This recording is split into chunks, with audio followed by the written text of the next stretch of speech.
A fire, and on this gorgeous Sunday, or Saturday I should say, we are underway. Understands the standard and has built upon the history there in Chapel Hill. A liner into right, there is that pesky approach.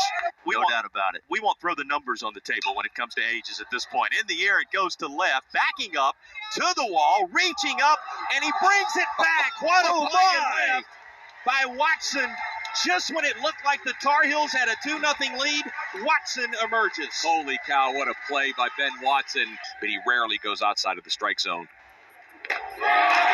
He will swing through this, and it works Marciano through the inning. Boy, that splitty is filthy early in this game. Just serves it right back up the middle, and the Hokies' first hit belongs to French. Put something in play and Cook.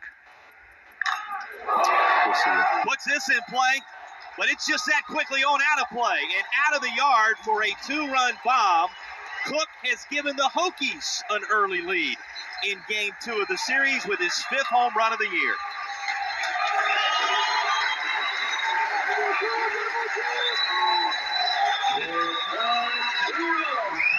An absolute blast off the bat of Cook. And Virginia Tech, in an effort to equalize the series, out front early. Good looking swing right here. Nice short, compact. Didn't try to do too much with it. Sometimes, as a player, sometimes my longest home runs were in 2-strike counts. To Watson. And he lines one up the middle for a base knock. You glance back across the landscape of this inning, and it just changed. Another drilled way out of here. Tackett homers on back-to-back days and has a little something to say about it before he makes the trip around the base paths. Yeah, there was a little bit of, we'll call it a bat flip there, and Coach Forbes is not real pleased coming out of that first base dugout. That ball was hammered out of here. I mean, he got all of that pitch. And our umpiring crew suddenly with their hands full here in the opening inning. 111 off the barrel. Here it is. Very similar to the Cook home run. Nice and quiet, nice and balanced. And like you said, Coach Mo, elevated breaking balls. Those get hit a long way by good hitters. When you hit one that far, I mean, it's no big deal. I don't think this is a big deal. I think this is much about nothing for me personally. I'm personally okay with having a lot more fun, and from both sides, just, go and get it. The umpiring crew will sort out what they sort out here, and it looks like they're going to warn both dugouts. All right, here's what transpired after the home run. Oh, we had a little, okay. Now that's a little much right there. I will say that. That little exchange that they had afterwards, I didn't see that. That's a little much. Yeah, no, that definitely, we don't need that between players on a field and stuff like that. He's throwing it either too much arm side down. It may very well be 5-0. This on the tougher part of the yard to get it out. Although it sneaks on over the wall for a home run, and McCann has joined them. 5-0 Hokies on 3 blasts in the first. Really impressive swing by McCann right there. You have to wonder at this point, did the Hokies have something on him? Is Houck tipping his pitches, or are they just taking advantage of pitches that are in really good spots in the strike zone? It's hard to say at this point because you just did not see this coming with Houck's resume coming into this game. Shortstop's hitting for power. Now you really hit the jackpot. Right back up the middle and through. There's a base knock. Nice piece of hitting as that's served opposite field and into right. Back-to-back knocks for the Hills. To 320 on the year with that base knock.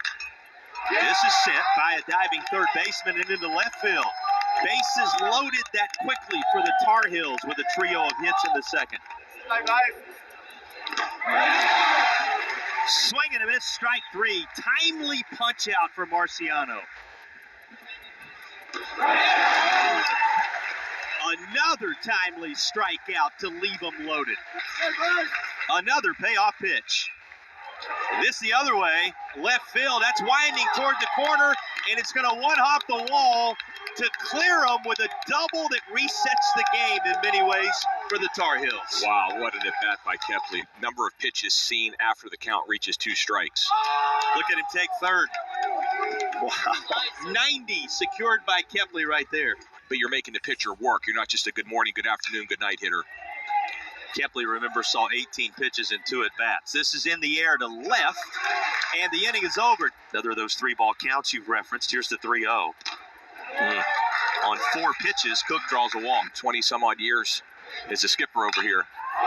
Remarkable when you peel back the layers. This is drilled deep center field and into the trees for a Watson home run. Well, he now has an offensive moment to go with the flash of the leather from earlier. Oh my goodness, the ball is jumping out of here, Bo.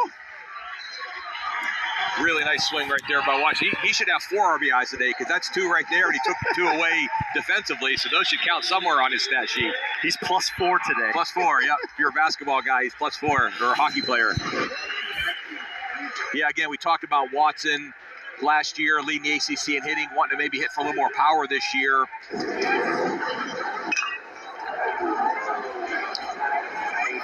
Keeps driving, and it's going to go out of here for a line shot to left. Stevenson's second home run of the weekend. And the Tar Heels inch a little closer in the 5th as the scoring returns. If I'm an area scout that has the Carolinas in my region, I'm all over this kid. This is a really good-looking hitter. Holy cow. Off-speed pitch at a 2-strike count. You make that pitch to Stevenson, and he's going to make you pay. Look at it. It's at its belt. And he's to the backside with 2 strikes. 1 in the final 4. This is a start toward further offense for the Tar Heels. First pitch put in play, middle infield. That's going to be such a slow bouncer, the only play. Will be to first, and they're going to say it pulled the first baseman French off the bag. With 2 aboard and nobody out, trying to be in position to field something if it's on. This is a 4-6. 3 try, but you know with that guy running, it's going to be tough, and Kepley's able to beat it out. If he hits a line drive right at the first baseman. It's about your only option. Yeah. This is in the air to center. Watch Kepley tag from first here. Runner scampering home from third as the Tar Heels pull within a couple on the sacrifice fly by Vanderbrake. Yeah, you need that same arm action for the deception, and this is going to be down to the first base side, right in a line for French, who takes it to the bag. 17 hits between these 2 teams, 9 of those belonging to the Hokies today. Bid for an 18th, but this is going to be fielded on the middle infield, but then thrown away. Cook down to second base, and the Hokies in business. Athletes who can play multiple positions and hit Like right on this. cue. Puts it through the hole on the left side and builds the lead back to 3. 2 out Knox, who's already had a big swing in the ball game, and he Puts this in play, but right into the shift. And North Carolina will work through the inning. Tar Heel hitters having a hard time. Well, you're not going to hold down Gallagher for long, are you? He might be a double. You gave his numbers a moment ago, and you know what that means. A guy who's been hot was due, and he turns it into a 2-bagger. This is a middle-of-the-pack ACC offense. I want to see what a really good offense is because these guys are impressive. That was hit hard, but right at the shifted infield. Now 2 2/3 innings for Virginia Tech. He will lose the batter fast. Don't forget about Wilkerson. Tar Heel fans will not forget. But here's a nice piece of hitting right into open real estate, and the Tar Heels inch ever closer. A couple of hits, including the one he had earlier in this game and those previous 5. May come up with another key moment for the Tar Heels.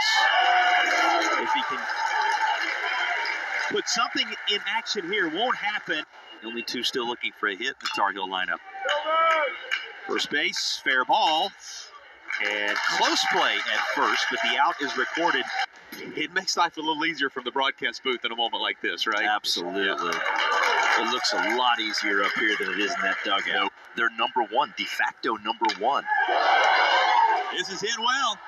Into left and on out of here. Into the netting beyond the left field wall. The lead grows for the Hokies. Talking about pushing all the right buttons, they call upon the pinch hitter who delivers for the home team, and they begin to celebrate in that third base dugout. Yeah, good job by Coach Jeff It must be just as simple as playing the percentage game. I'm going to throw a righty against a left-handed pitcher that lefty struggles against. Really good piece of hitting. Yeah, lefty's 148, righty's 297, Bo. Yep, another elevated pitch. Coach Mo was another 3-ball count. Hitters will make you pay. That's what the numbers say, doesn't it? Well, the umpiring crew getting together. Let's take a look again.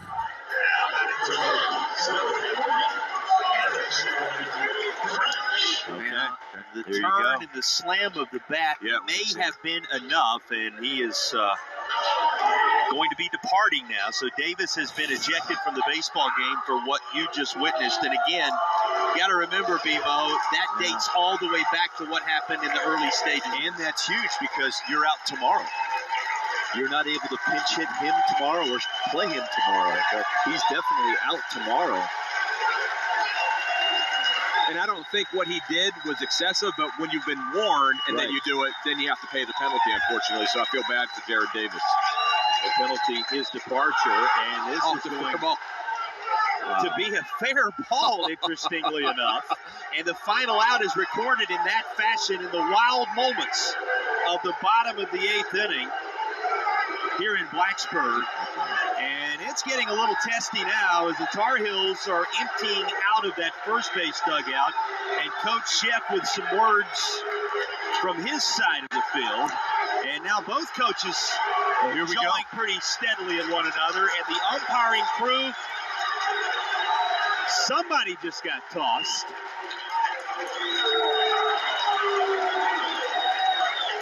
It all bubbles over here in the bottom of the 8th inning. Coach Sheff and Coach Forbes getting heated, talking back and forth to each other right there about their clubs. Here it is right here. Let's take a look at it here on screen. It's a breaking ball. It's a breaking ball that one of those rare cases where the hitter doesn't move his bat out of the way, hits his bat and goes in fair there. So it's a live ball. But I think what North Carolina is irate about is they thought it was a fastball that was thrown behind French in some kind of retaliation, and that's what set everybody off. You're saying that's what Virginia Tech was frustrated about there. And then the Tar Heels took offense to Virginia Tech's reaction. The wildest part of the whole thing there, BMO, was the fact that the final out is recorded because of that unusual flank of on the a bat. ball that's hit behind your head. That's hard to do. Try to do that again. This all stems from a warning that took place in the very early stages of this game. We saw nothing further until here in the 8th. Yeah, and with a warning, you're walking on eggshells. So French sprinted down the line, was recorded as out, and then sprinted back to the dugout, but he had to have said something along the way. Fireworks, boys, fireworks. And this was the moment where it bubbled over for Coach Sheff. And he, of course, was ejected. You'll see that right here in these moments. The second Hokie to depart.